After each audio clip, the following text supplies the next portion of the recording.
Hey guys, welcome to day 4. Today we got more shell commands and specifically ones that help file compression and archival.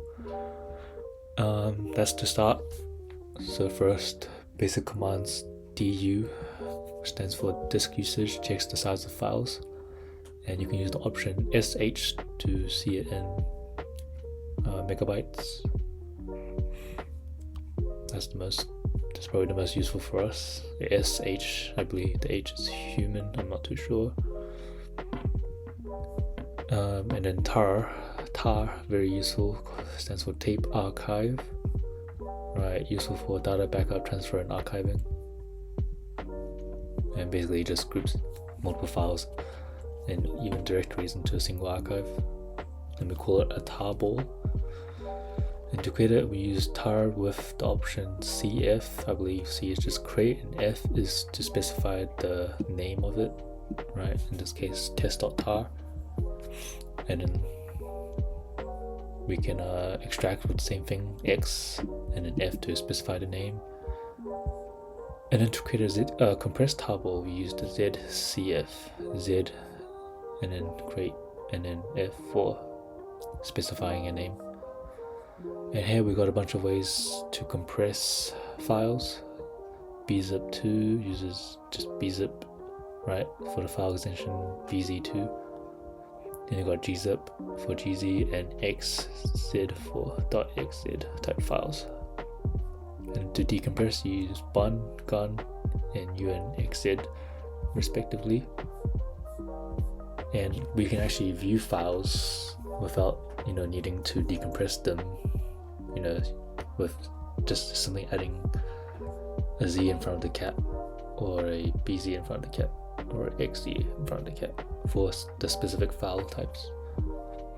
And next we got locate, how to search for files and patterns, such as if we want to locate where city.txt is, we just simply write locate and then the name of what we're trying to find, and it'll give us the directory of where any of them are from.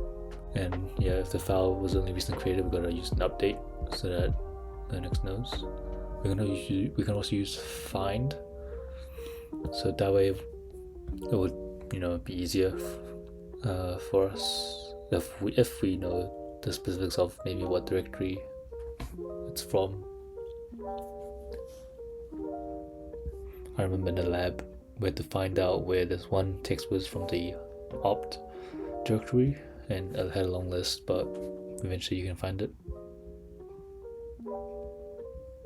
And yeah, there's also sizes, or modified in the last 7 days, just ways to find something, right? Oh, and grep is really nice because this actually, instead of searching through your directories for files, this actually can search within a file. So if I have a text with, like, let's say a bunch of passwords, and let's say I've got a whole lot, and I'm like, oh crap, what's the password to my YouTube account or something, I can go in there and write like grep YouTube password and inside passwords.txt, and it'll show me that line. And you can also recursively search in a directory, very nice. You also got things like excluding anything that contains like a certain word, and they'll only print lines that don't have that word. You can also match whole words, and you can display lines before and after a certain word.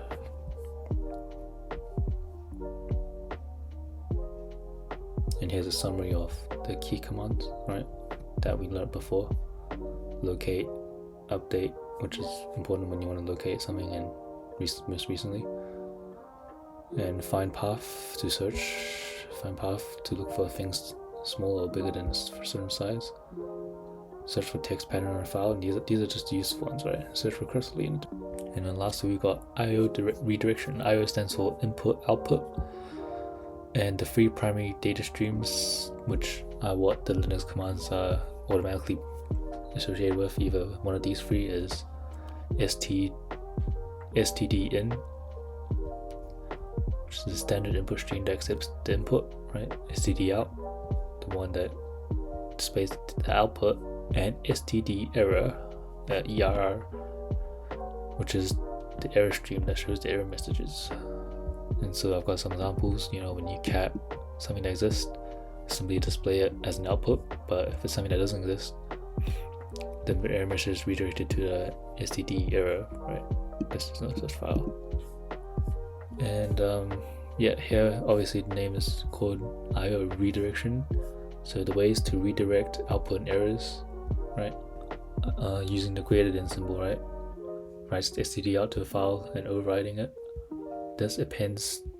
So if I were to use this one for, like, let's say I do let's say I do a number into this, right, and then do it again, the second one will override the first one. So when I eventually look into it, it will only be the second one that appears, whereas append will just straight up add it to it. So that way, so let's say I add the number 1 and then I add the number 2, and then I use this for free. I use free here. Then if I open the file, it will say 2 free. The 1 will be overwritten and stuff like that. That's for the output. And then we got the errors, right?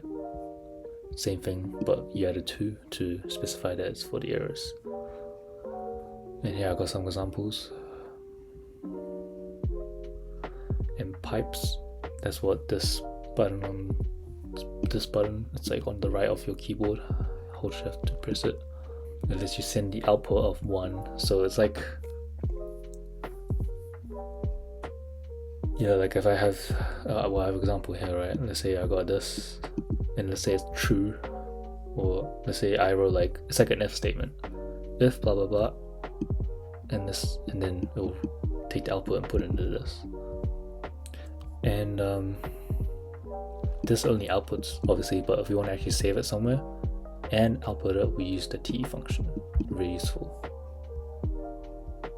And here's a quick reference table that they provided for us, and I kind of just copied it and made it into a table. So I think these last few things are like pretty important. They seem,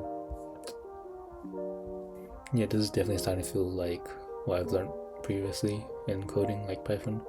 Like this part feels like the stack, if you know what that is, where you stack on top and you can take out. And especially this one, giving one output and putting it to another, reminds you of the things I learned in Python. So I'm starting to see like the resemblance. Also, I got another certificate, this one for the Linux bash shell and scripts. Quite a few new things that I learned, like such as I can do maths now in here. We learned maths, arithmetic and whatnot, and I think had quite a lot of useful stuff as well. So that's another certificate for me and another day done. So learned a lot of new shell and a lot of new ways to manage files. Looks like that. So today I learned a lot about files compression and also how to search within things, which is very nice. I can assume this will be very useful knowledge for when I'm in the work and there's a lot of things. Right now I don't have too much, I can kind of organize myself, but I can imagine when I'm working with a bunch of other people in a company, this will definitely help me out, save a lot of time. So thanks for tuning in. I'll see you guys tomorrow.